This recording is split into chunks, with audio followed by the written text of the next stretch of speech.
É isso aí, Campus Party Portugal, que dia animado, que beleza de sábado, estou muito empolgado com essa edição, tá tudo lindo, tudo maravilhoso. Muito obrigado pela audiência de vocês, nós estamos muito felizes de estar aterrissando em terras portuguesas e fazendo uma Campus Party maravilhosa.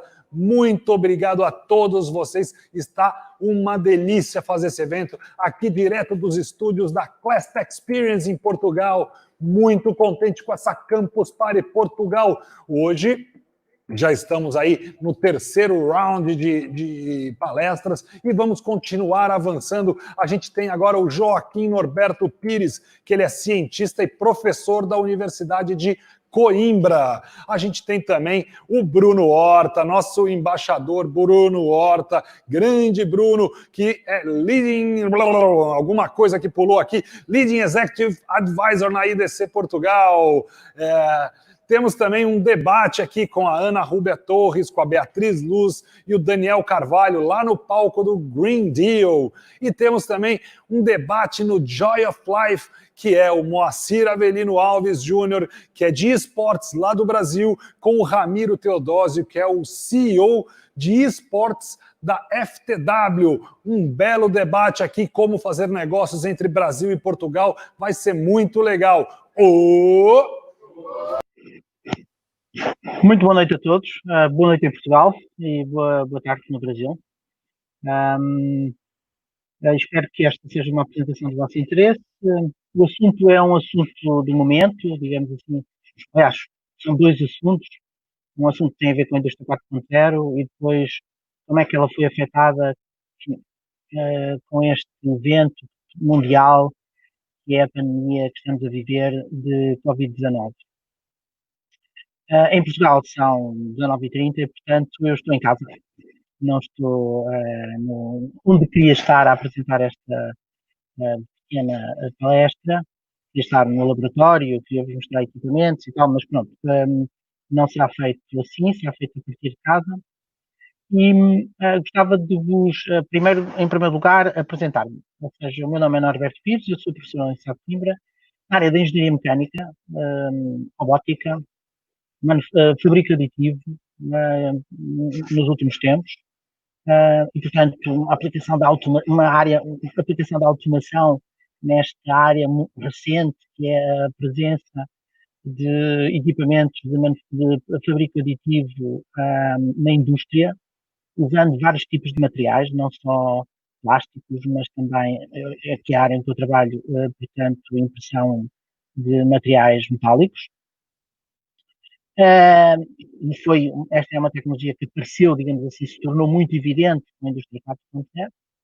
Tem aqui no fim do slide muitos dos meus contactos em quase todas as plataformas que existem, portanto, mesmo que não haja perguntas no fim, poderão perfeitamente utilizar estes meios eletrónicos para me contatarem depois. Especialmente o e-mail, que será, sem dúvida, talvez o mais fácil de obter. Peço desculpa não estar a olhar diretamente para a câmara, porque eu tenho dois monitores, um deles onde está a apresentação. Como eu venho da Universidade de Coimbra, não me levem a mal que apresente um bocadinho da universidade. Este é o aspecto da Universidade de Coimbra visto com drone, no Polo 1. É uma universidade que se preparou para receber estudantes estrangeiros. A comunidade de estudantes brasileiros é talvez a nossa maior comunidade, mas a perder terreno, e portanto espero que não deixem de ficar em primeiro lugar, a perder terreno para outros países europeus e também asiáticos. É uma universidade com 730 anos, já está cá há muito tempo e quase da idade do próprio país. Com aspectos que têm de modernidade, portanto, de trabalho de ID de primeiro plano, com relevância internacional, e portanto tornou-se numa universidade de língua portuguesa, talvez a mais importante de língua portuguesa, muito relevante e portanto também muito atrativa para todo tipo de estudantes. E portanto é muito normal numa qualquer sala de aulas da Universidade de Coimbra, seja qual for o curso, seja na aula das ciências, das humanidades, do direito, da medicina, encontrarem um conjunto grande de pessoas que são de vários países. Isso torna o ensino muito interessante. Bom, mas vamos ao tema da palestra, e peço desculpa pelo bocadinho de publicidade para a universidade, mas faz parte da minha obrigação como docente, que é falar da minha casa. Eu gostava de vos introduzir no assunto. A indústria 4.0 tem sido vista, digamos assim, como uma revolução industrial, uma revolução tecnológica. E eu gostava de deixar a ideia de que é bastante mais do que isso. Não é só uma revolução tecnológica, tem em si objetivos económicos de mudança da própria sociedade, e isso merece reflexão, e é por isso que a indústria 4.0 foi drasticamente alterada com a pandemia. Mas se quisermos fazer uma pequena viagem sobre o que é que são isso, o que é que são as revoluções tecnológicas, e que muita gente associa a revoluções industriais, porque a tecnologia depois é aplicada em meios de produção, esses meios de produção são fábricas, não é? E portanto, de alguma forma, depois aparece o termo associado à revolução industrial. A primeira aconteceu, estavam a nascer os Estados Unidos, portanto, em 1760, durou mais ou menos 80, enfim, por essa ordem de grandeza, 80 anos, 90 anos. E começou com a invenção de uma tecnologia nova, uma tecnologia que permitia ter energia num local. Até àquela altura não existia energia disponível que pudesse ser localizada. Basicamente nós dispunhamos, nós, a humanidade, dispunhamos da energia do vento, da energia da água hidráulica, água corrente, e da energia animal, enfim, que nós poderíamos retirar do movimento de animais, mas não tínhamos uma forma de ter uma fonte permanente de energia localizada num local. A máquina a vapor veio trazer isso, e em si foi uma revolução industrial porque permitiu um conceito novo, que é o conceito de fábrica. A partir dessa altura foi possível localizar em certos locais meios de produção, porque havia uma fonte de energia, meios de produção, e esses meios de produção mais ou menos automatizados pela fonte de energia e com mecanismos, permitia construir fábricas para as várias operações fabris que se realizaram. E essa revolução, que em si é o conceito de fábrica, permitiu também transformar digamos, a economia de uma economia agrícola numa economia fabril, portanto, com a criação de pequenas aldeias, primeiro à volta da fábrica, depois vilas, cidades. Isso transformou completamente a nossa forma de vida. Cerca de uns anos depois, 1840, por volta disso, o aparecimento da energia elétrica, a construção das ferrovias, o aparecimento também das comunicações, aparece o telefone, a utilização intensiva dessa energia, o aparecimento do motor elétrico, enfim, um conjunto de inovações tecnológicas levaram à segunda revolução industrial, que tem o seu ponto áureo, digamos assim, o seu pico, digamos assim, no desenvolvimento do conceito de linha de montagem, de sequência, da fábrica evolui para uma sequência. Claro que estas tecnologias aqui à volta, todas elas ajudaram, ou seja, a descoberta dos vários metais e a sua utilização, as ferrovias, a energia elétrica, o motor elétrico, tudo isto ajudou, mas digamos, a grande evolução ao nível do processo produtivo acontece com a linha de montagem. A linha de montagem tem como bom exemplo a fábrica da Ford, do Henry Ford, que basicamente construía automóveis, não é? E que com a linha de montagem consegue produzir um automóvel em cerca de pouco mais de 2 horas, 2 horas e 30 minutos, quando antes demoraria cerca de meio-dia, 12 horas. Esta evolução que depois se foi desenvolvendo ao longo dos tempos até a uma nova transformação, que foi a terceira revolução industrial, tem aqui o seu grande desenvolvimento.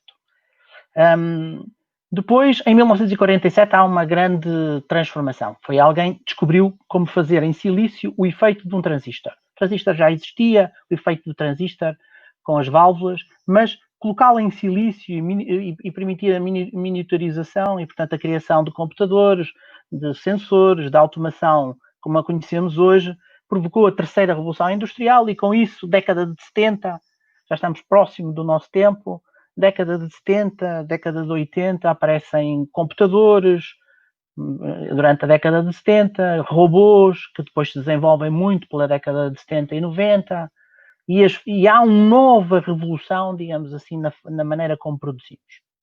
Todas estas revoluções tiveram uma característica.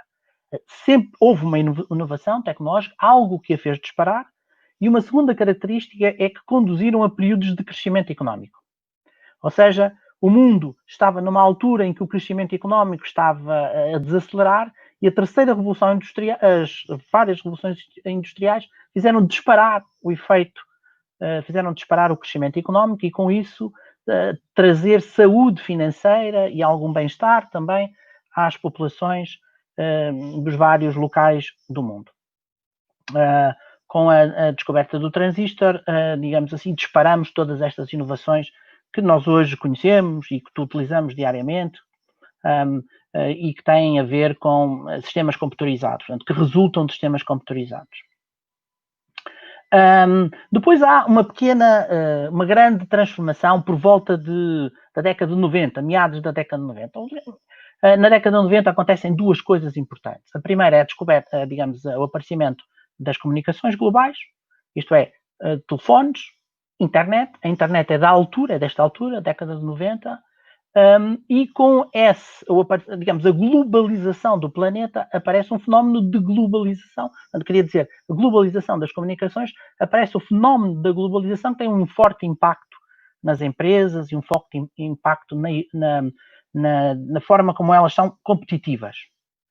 A globalização apanhou muitos países em crise económica e, portanto, houve aqui um efeito por exemplo, Portugal, é um exemplo, estava numa fase complicada e, portanto, a globalização agravou esses problemas. Isso aconteceu também noutros países. Portanto, o fenómeno de globalização trouxe vários problemas. Um deles foi este. A partir de determinada altura, o mundo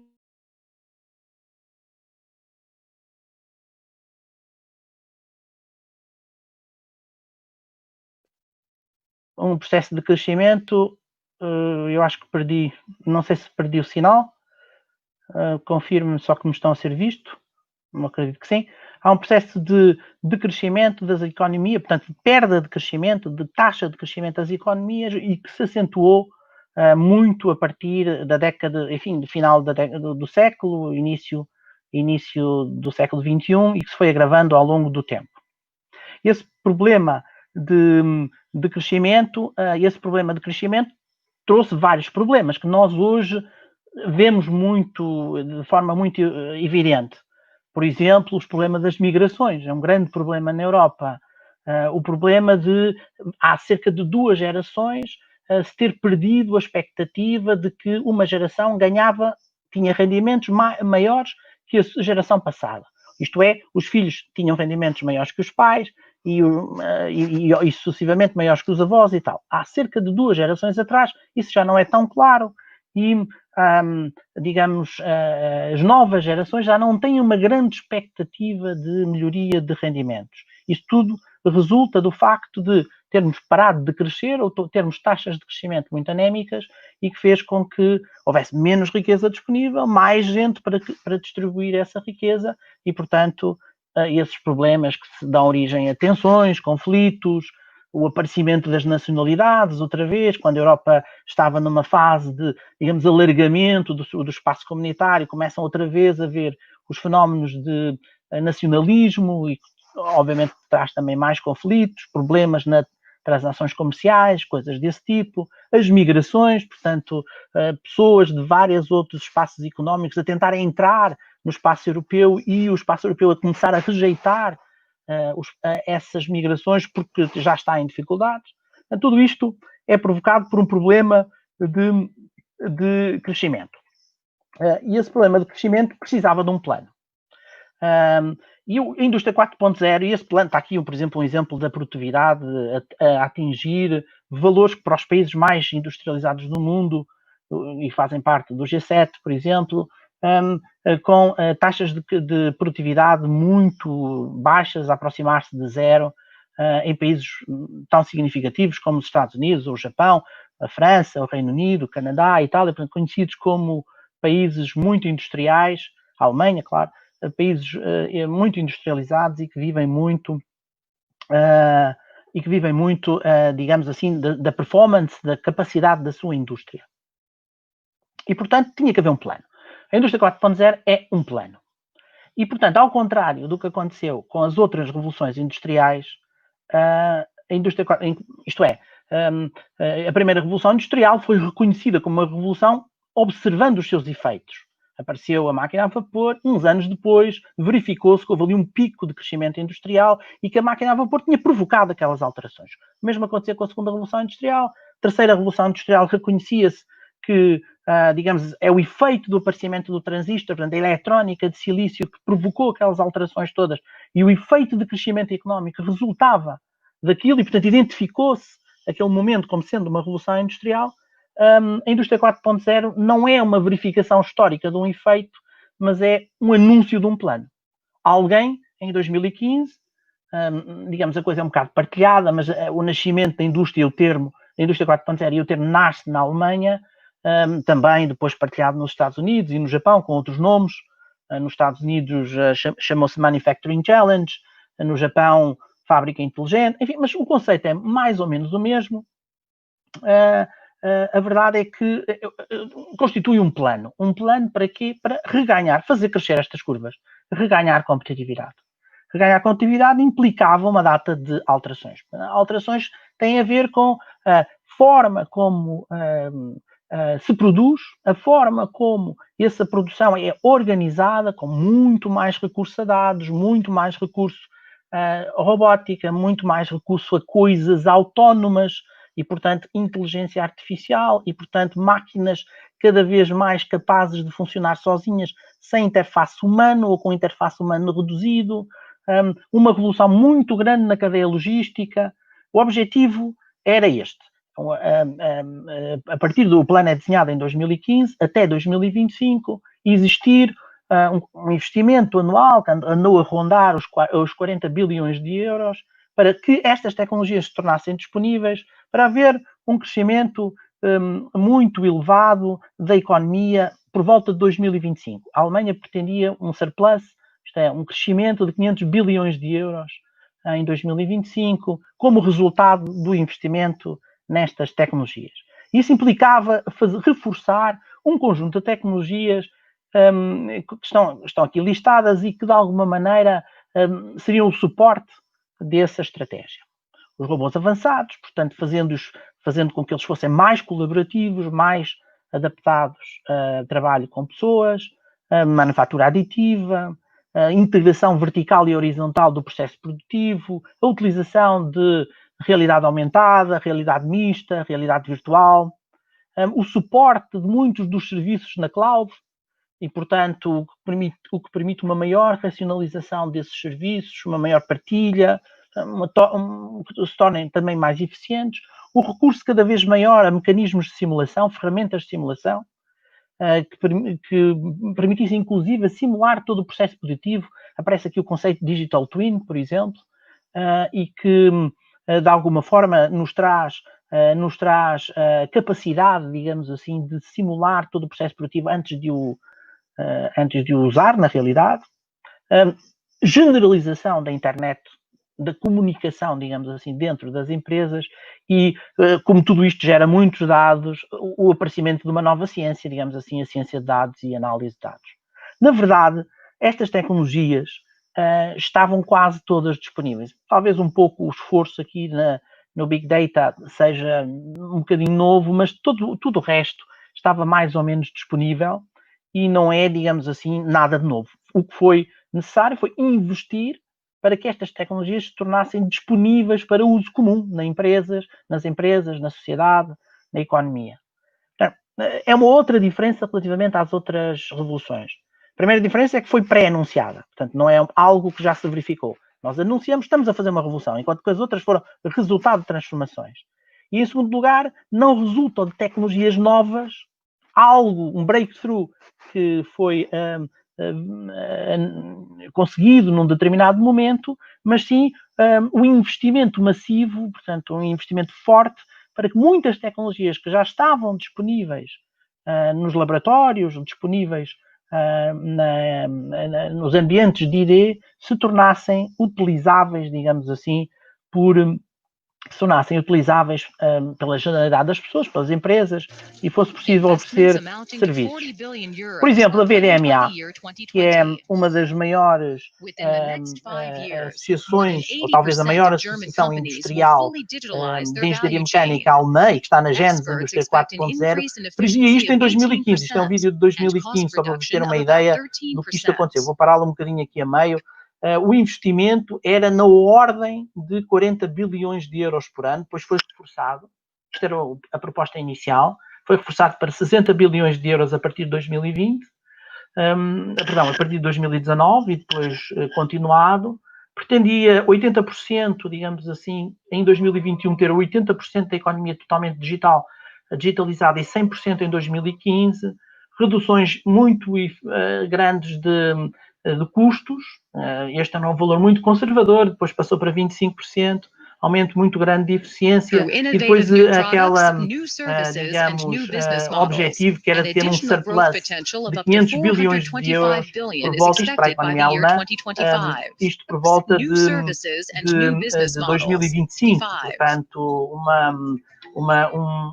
este valor que aparece aqui são 500 bilhões de euros, depois desaparece, por 2025 e que, digamos, recuperariam, seria um sinal de reganho de crescimento e seria o objetivo final da indústria 4.0. É este o de crescimento, digamos assim, da economia. Mas tinha também dois grandes objetivos ou duas grandes áreas de objetivos. Por um lado, ser suporte de uma grande transformação, e é essa ideia, isso que lhe dá a ideia de revolução, é ser uma transformação extensiva, digamos assim, na atual cadeia logística, originando um ecossistema, digamos assim, de elevada eficiência que permita ganhos de competitividade cada vez muito significativos. E isso significa a capacidade de reagir em tempo real a rupturas na cadeia logística, e significa ser possível antecipar, prever, portanto, adicionando inteligência artificial de forma a que seja possível prever rupturas e, portanto, fazer reroutes quando essas rupturas, antes dessas rupturas acontecerem, por eventos, observando o que está acontecendo no mundo, modelizando completamente a rede para poder ter alternativas, criando, por exemplo, cenários what if, que são os cenários típicos da inteligência artificial. E se isto acontecer, qual seria o cenário? E se isto acontecer, o que é que poderemos fazer? E se isto acontecer? Portanto, de forma a que a cadeia logística se possa ajustar em tempo real e possa resolver problemas que acontecem porque aconteceu ali um pequeno incidente num sítio qualquer do mundo, onde grande parte dos nossos fornecedores estão, etc. Portanto, a nova revolução industrial tem como esta nova revolução teve como objetivo produzir melhor, revolucionando a cadeia logística, ou seja, passando da cadeia logística que era mais ou menos segmentada, independente, com muitos aspectos manuais, e manuais neste sentido que eram feitos sem automatismo, criar uma plataforma, era esta a ideia da indústria 4.0, criar uma plataforma inteligente, robotizada, com inteligência artificial, baseada em comunicações, totalmente digital, de maneira a eliminar todas essas barreiras e permitir que tecnologias que já há muito tempo eram discutidas, por exemplo, nas pessoas que trabalham em logística, implementá-las. Como, por exemplo, o planeamento integrado, a logística autónoma, o procurement inteligente, o armazenamento inteligente e automático, a gestão inteligente de peças de substituição, um enorme problema, por exemplo, na indústria aeronáutica, indústria automóvel, análise de dados avançados, análise de sustentabilidade. Eu dou-vos aqui um pequeno exemplo do que é que nós andamos a fazer com a indústria 4.0. Se tiverem, por exemplo, este é um gráfico que eu gosto muito, um gráfico que mostra numa determinada cadeia produtiva o custo unitário em função da unidade de produção e compara o trabalho manual com o trabalho automático de máquinas dedicadas, a robótica, Nós, ao longo do tempo, o que fomos fazendo é empurrando a curva da robótica para o lado esquerdo, o que faz com que ela era muito mais favorável aqui na zona das médias produções, mas depois, com a indústria 4.0, fizemos isto. Ou seja, criamos um conjunto de robôs mais fáceis de programar, mais fáceis de utilizar, mais baratos, colaborativos, portanto, que estão preparados para trabalhar com humanos, que são mais favoráveis do que o trabalho humano. O trabalho humano está aqui nesta reta amarelo mais claro, mais favoráveis que o trabalho humano, que o trabalho robotizado tradicional e que as máquinas dedicadas em qualquer cenário. Isto é, num cenário de alta produção ou num cenário de baixíssima produção. Portanto, a indústria 4.0, com a introdução daquelas tecnologias, fez isto. E isto criou um conjunto grave de problemas. O primeiro problema, dois deles já vos falei. O primeiro que são o facto da revolução, a indústria 4.0, ser uma revolução pré-anunciada. Isto é um plano. E como um plano, precisa de ser ajustado ao longo do tempo. Não é uma observação de um facto. É um plano, um investimento, um plano até de investimento, tinha um investimento massivo por ano para atingir um objetivo. O objetivo era reganhar competitividade. A Europa, reganhar competitividade. Aliás, agora com a pandemia, o tema na Europa é a reindustrialização. Trazer para dentro da Europa, novamente, o processo, a capacidade produtiva, porque verificamos que durante a pandemia não conseguíamos produzir coisas simples. Por exemplo, ventiladores e outros equipamentos que eram necessários durante a pandemia. Depois, já vos disse também que a indústria 4.0 não é também uma nova tecnologia, neste sentido em que várias das tecnologias, ou quase todas, estavam disponíveis, foi um investimento nessas novas tecnologias. A pandemia evidenciou que, apesar da sofisticação, apesar de termos feito estes esforços, muitas empresas pararam. Isto é, com o teletrabalho, colocando as pessoas em casa, não era possível operar equipamentos industriais à distância. Porque nós nunca pensamos que nunca iríamos ter operadores. E, portanto, apesar da sofisticação toda, muitas destas empresas tiveram que parar. E então, em Portugal e em quase toda a Europa, grande parte da economia parou durante algum tempo. E, em segundo lugar, e essa é a parte mais importante, e eu vou demorar só mais um minuto, acelerou a necessidade de utilizar tecnologias como a inteligência artificial, a robótica autónoma, a substituição intensiva de trabalho humano, e nós verificamos que não estávamos preparados para isso. Não tínhamos engenheiros de dados suficientes, engenheiros de robótica suficientes, não tínhamos, por exemplo, a Comissão Europeia, para o ano de 2021, diz que tem um déficit de 1 milhão de engenheiros de dados perante estas evoluções. 1 milhão de engenheiros de dados. Ora, 1 milhão de engenheiros de dados é uma coisa quase impossível de formar no curto prazo, até no médio prazo. Não temos universidades suficientes para formar tanta gente. Isto, portanto, criou um problema que foi acelerado com a indústria 4, esta pandemia. Mas, para além disso, e que vos deixo aqui nestas pequenas reflexões, tem a ver com o facto de nós, ao colocarmos uma aceleração muito grande, maior do que estava prevista, na indústria 4.0, estamos a criar problemas éticos. Estamos a criar problemas porque as máquinas vão passar a decidir coisas por elas próprias. Nós queremos.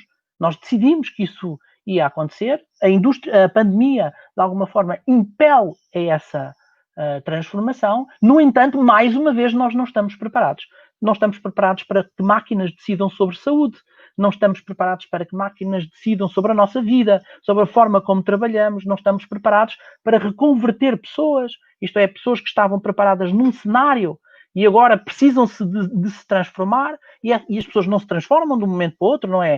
Não se forma uma pessoa de um momento para o outro, não se muda a sua área de atividade de um momento para o outro, e isso cria-nos estes problemas que estamos agora a observar e que, em grandes quantidades, porque a pandemia colocou uma emergência, a existência destes problemas, não ao longo do tempo que nos permitia resolver, mas em grandes quantidades, está a criar-nos uma enorme pressão social que pode ser explosiva, até mais explosiva que a própria pandemia.